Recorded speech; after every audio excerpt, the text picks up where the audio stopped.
ঘড়ির কাঁটায় সময় তখন বিকেল 3টে। পাহাড়ের দুর্গম পথ পেরিয়ে আমরা পৌঁছে গিয়েছিলাম জিলিং সেরেং। জিলিং সেরেং পৌঁছে আমরা খুঁজে পেলাম মালতী দেবীর বাড়ি।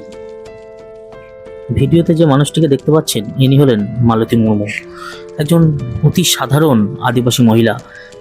ইনি জানেন না কোনো সোশ্যাল মিডিয়া, ইনি জানেন না কোনো ফেসবুক, কোনো ইউটিউব, কিন্তু আজ এনার উপরে উঠেছেন নানান প্রশ্ন। ইনি নাকি সেই স্কুলে শিক্ষকতা করেন না, সেই স্কুলের সমস্ত খরচা নাকি কোনো এনজিও চায়। এই সমস্ত প্রশ্নের উত্তর খুঁজতে আমি চলে গিয়েছিলাম মালতী মুর্মু দেবীর বাড়িতে। আমি একজন সাধারণ মানুষ। হ্যাঁ, সাধারণ মানুষ। আমি এই গ্রামের বাচ্চা যাতে ভালো করে পড়াশোনা করুক এটা আমি চাইছি।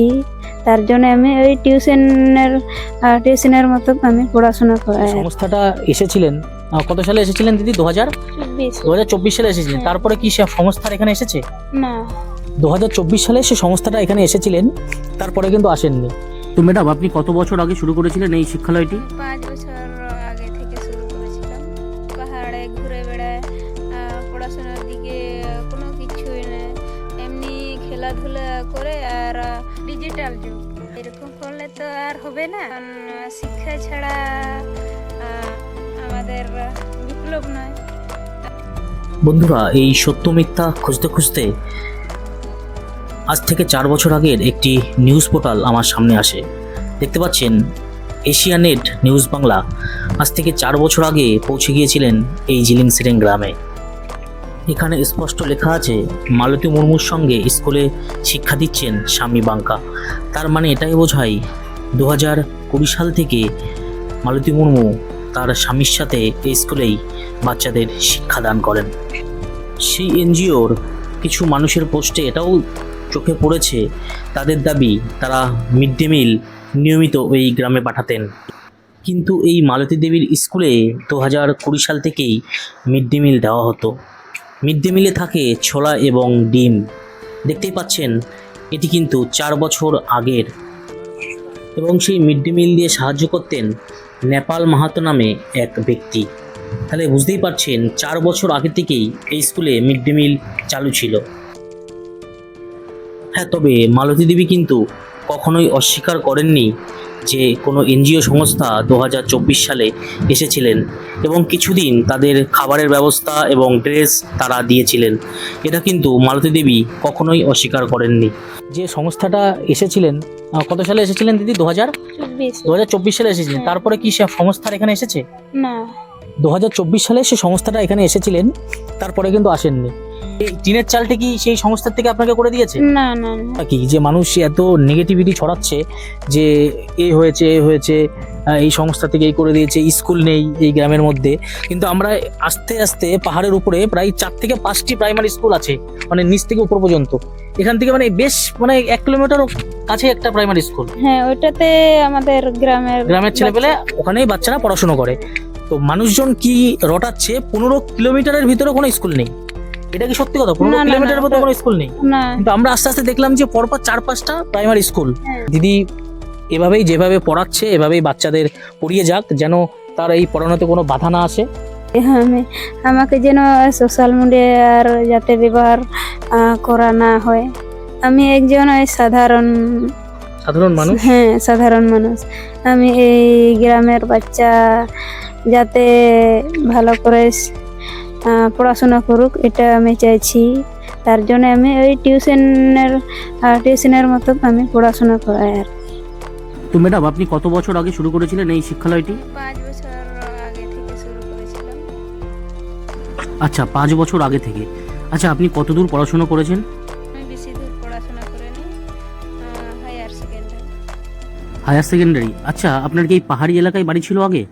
না, আমার বাপের বাড়ি হচ্ছে ওই বুম্বুকদা অযোধ্যা পাহাড়ের মধ্যে পড়ে। আর অযোধ্যা পাহাড়ের মধ্যে। আচ্ছা, এখান থেকে কত কিলোমিটার হবে? এখান থেকে প্রায় 10 কিলোমিটার। আপনাদের এখানে তো গাড়ি সার্ভিস নেই, কিচ্ছু নেই। আচ্ছা, কতগুলো বাচ্চাকে পড়ান আপনি? এখানে আমাদের 2টো টোলা, কিন্তু আমাদের এটা একটা টোলা হচ্ছে আর ওই সাইডে একটা টোলা, মানে 6টি টোলার বাচ্চা আসে আর কি। আচ্ছা, 6টি টোলার বাচ্চারা আসে, তার মানে মোটামুটি 70-80 জন হবে, তাই তো? না স্যার 45। আচ্ছা, 45 জন। আচ্ছা, আপনি এখানে পড়ানো শুরু করেন তো বিয়ের পরে, তা আপনার বিয়ে হয়েছে মোটামুটি কত বছর হবে? 2019-এ। আচ্ছা, 2019 সাল থেকে আপনি এখানে বাচ্চাদের পড়ান। আচ্ছা, হঠাৎ আপনার কেন মনে হলো যে বাচ্চাদের পড়াতে হবে? তারা কি পড়াশোনা করে না? পাহাড়ে ঘুরে বেড়ায়, পড়াশোনার দিকে কোনো কিছুই নেই, এমনি খেলাধুলা করে আর রাত্রিতে তাড়াতাড়ি খাবার খেয়ে শুয়ে পড়ে। ডিজিটাল যুগ, এরকম করলে তো আর হবে না, কারণ শিক্ষা ছাড়া আমাদের বিপ্লব নয়, বিপ্লব ছাড়া আমাদের শান্তিও নয়। আমি এটা শুরু করি আর কি। সংসারে তো একটা কাজ থাকেই, তারপর সময় বের করে বাচ্চাদের পড়ানো, বাড়ি থেকে আপনাকে বাধা দেয়নি? তার বাধা দেয়নি, বাড়ি থেকে আমাকে সাপোর্ট করে আর কি। আচ্ছা, আপনার স্বামীও চায় যে এই বাচ্চারা পড়াশুনো করে তারা শিক্ষার আলোয় আসুক, যাতে তাদের জীবনটা খারাপ না হয়, তাই তো? আচ্ছা, আপনার বাড়িতে কে কে আছে? আমার আমার স্বামী, দুটো বাচ্চা আছে, আমি, আমার শ্বশুর আছে। ও আচ্ছা, তা আপনার স্বামী কি কাজ করেন? উনি ওই চাষবাসে। বুঝতে পারছো, এটা মালতী মুর্মু দিদির বড় ছেলে। তুই কোথায় যাচ্ছ? কোথায় যাচ্ছ তুমি এখন? হ্যাঁ, কোথায় যাচ্ছ? এটা স্কুলের দিকে? পড়াশোনা করো, পড়াশোনা করো। কি পড়ো? কে পড়ায় তোমাকে? মা পড়িয়ে দেয়? হ্যাঁ, তাই? নাও, নাও। দেখতে পারলেন, এটি হলো মালতী মুর্মু দিদির বড় ছেলে। ভাইকে ভালোবাসো তো? ভাইকে ভালোবাসো তো? ভাইকে?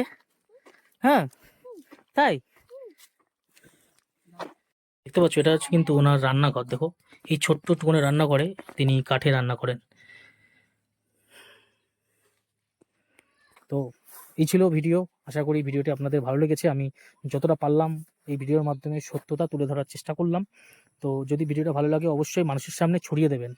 লাইক করুন, কমেন্ট করুন বা নাই বা করুন, মানুষের সামনে শেয়ার করে ভিডিওটা ছড়িয়ে দিন, যাতে এই মানুষটার উপরে কোনো নেগেটিভ প্রভাব না আসে।